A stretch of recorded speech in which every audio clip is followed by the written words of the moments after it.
Hello friends, Radhe Radhe दोस्तों, कैसे हैं आप सब। आई होप कि सब अच्छे होंगे। Welcome back my YouTube channel. I hope कि सबकी पढ़ाई भी अच्छी चल रही हो गई। तो मैं आज आपके सामने फिर से एक नए व्लॉग के साथ आई हूँ। आज हम बात करेंगे नेक्स्ट सीटेट कब होगा हमारा। तो मैं आपको बता दूं कि सीटेट का जो नोटिफिकेशन है वो हमारा 3-4 महीने पहले ही दिख जाता है हमें। तो सितंबर में हमें सीटेट का नोटिफिकेशन देखने के लिए मिल जाएगा। और जो नेक्स्ट सीटेट होगा वो दिसंबर के लास्ट वीक या फर्स्ट वीक जनवरी में मिल जाएगा। क्योंकि जैसे आप सबको पता है कि 6 मंथ में सीटेट हो जाता है, एक साल में 2 बार हो जाता है। तो अब हमारा जुलाई में हुआ था, तो हमारा दिसंबर या जनवरी में फिर से हो जाएगा। और समय ऐसे ही निकल जाता है। अब ये देखो, अगस्त चल रहा है, अगस्त, सितंबर, अक्टूबर, नवंबर, दिसंबर, 5 महीने भी आप लेके चलोगे तो आपका अच्छे से क्रैक हो जाएगा एग्ज़ाम। जैसे कि अभी रिजल्ट इतना अच्छा नहीं कह सकते कि हम अच्छा आया है।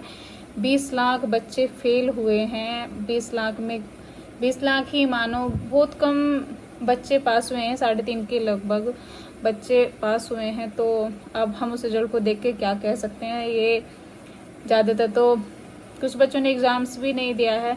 तो मैं यही कहना चाहूँगी, जिस भी बच्चे का अगर इस बार क्लियर नहीं हो पाया है वो उदास नहीं होना बिल्कुल भी। जैसे अच्छे से हम अपनी पढ़ाई करेंगे वैसे ही हमारा क्लियर भी हो जाएगा। हो जाता है कभी कभी, जैसे कुछ बच्चे के पॉइंट पर भी अटक गया होगा, जैसे 89 या 82 पर भी अटक गया होगा। तो बहुत ज़्यादा दुख होता है, उसको मैं समझ सकती हूँ। क्योंकि 1 या 2 नंबर से रह जाना बहुत मुश्किल होता है, दुख भी होता है। और फिर से 6 महीने के लिए प्रिपरेशन करने में कोई दिक्कत नहीं होती। बट थोड़ा सभी को ये लगता है कि हाँ हमारा हो जाता तो हम वैकेंसी आ रही हैं तो उसमें अप्लाई कर सकते थे। जैसे बीपीएससी 4 की वैकेंसी आएंगी अब, तो उसमें अप्लाई कर सकते थे बच्चे। जैसे कि मुझे ही देखो, मेरे भी साथ ऐसी ही कंडीशन हो गई थी कि मैं 90 प्लस मार्क्स नहीं ले पाई। क्योंकि 90 प्लस ही अदर स्टेट में चाहिए अप्लाई करने के लिए। तो मैं बीपीएससी 4 नहीं दे पाऊँगी।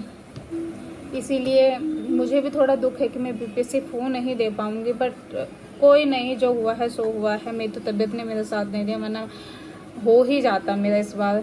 लेकिन फिर भी निराश नहीं होना, मैं भी निराश नहीं हूँ। अब हम नेक्स्ट सीटेट फिर से देंगे, मैं भी दूंगी। क्योंकि 90 प्लस मार्क्स ही हमारे लिए ज़्यादा ज़रूरी हैं। फिर कम रह जाएंगे तो हम अदर स्टेट में अप्लाई नहीं कर सकते। 82 ओबीसी वालों के लिए काफ़ी होते हैं, बट वो बात नहीं होती। क्योंकि हम अदर में नहीं कर सकते, दिल्ली में हम कर सकते हो। मैं दिल्ली से ही बिलोंग करती हूँ, तो मैं दिल्ली में ही कर सकती हूँ। बट अभी DSSB की भी वैकेंसी आ रही है, पीआरटी की। तो उसमें वो पीआरटी के लिए ही हैं। तो मैंने बीएड किया है, तो मैं नहीं दे सकती पीआरटी की।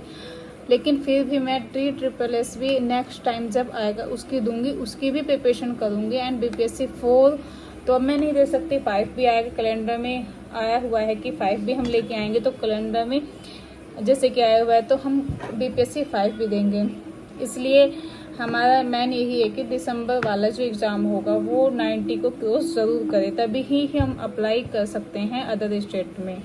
आने वाली वैकेंसी बहुत आएंगी, ये नहीं कि अभी दिसंबर तक ही आएंगी, आगे भी आएंगी। EMRS की भी आ रही हैं, NVS की भी आएंगी। तो ये ही मानो कि अच्छे से अभी तैयारी करके लेके चलो, सभी के सभी जो भी हैं। और उसका सिलेबस के ऊपर बात कर लेते हैं कि सिलेबस चेंज होगा या नहीं होगा। तो देखो, जब अभी लास्ट टाइम ही न्यूज़ में आया था, जब इसकी तैयारियां चल रही थी सीटेट की, जुलाई वाले की, कि नेक्स्ट टाइम में सिलेबस चेंज हो सकता है। तो अभी तो ऐसी कोई खबर नहीं है कि सिलेबस चेंज होगा। अगर होगा भी तो वो थोड़ा ही होगा। लेकिन जो हमारी NCERT है वो तो ऐसी की ऐसी रहेगी। पैटर्न है वो थोड़ा बहुत हो सकता है चेंज। जैसे 2 साल से हमारे अजर्शन और रीज़न वाले क्वेश्चन आ रहे हैं।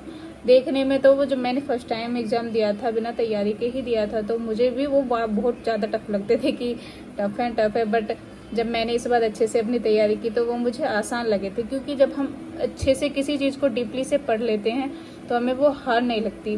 तो वो ज़्यादा टफ नहीं है। अगर आप अच्छे से डीपली से पढ़ेंगे तो अजर्शन रीज़न वाले भी क्वेश्चन आप आराम से कर सकते हैं। तो यही कहना चाहूँगी कि अभी से अपनी तैयारी में लग जाएं अगर अच्छे स्कोर चाहिए तो। वरना फिर से वही प्रॉब्लम होगी कि कुछ नंबर से हम रह गए, या हमारे 90 नहीं आ पाए, हम अदर स्टेट में अप्लाई नहीं कर पाएंगे, एक नंबर कम है तो फिर से वही देना पड़ेगा। तो यही अच्छा है कि अभी से एग्ज़ाम की तैयारी में लग जाइए, आगे समय ऐसे ही निकल जाएगा। मैंने भी जब लास्ट टाइम तैयारी की थी तो मैंने भी अपना अच्छे से ही टाइम दिया था इस वाले एग्ज़ाम्स को लेके, जो अभी मैंने सीटेट जुलाई वाला क्लियर किया है। तो मैं आपको बता दूं, मेरा फर्स्ट पेपर भी क्लियर है एंड सेकंड पेपर भी मेरा क्लियर है, तो इसलिए आप अभी से तैयारी में लग जाइए। और जो इसका सिलेबस था वो 2011 से अभी तक चेंज नहीं हुआ, बस थोड़ा बहुत ही पैटर्न ही चेंज हुआ है, वरना सिलेबस तो अभी सब कुछ वही है। तो मैं बस यही आपसे कहना चाहूँगी, जो भी मुझे देख रहे हैं एंड मेरे ब्लॉग जिसको भी पसंद आते हैं वो मेरे चैनल को ज़रूर सब्सक्राइब करें एंड कमेंट करके ज़रूर बताएं। सो मिलते हैं नेक्स्ट ब्लॉग में, टेक केयर, बाय बाय।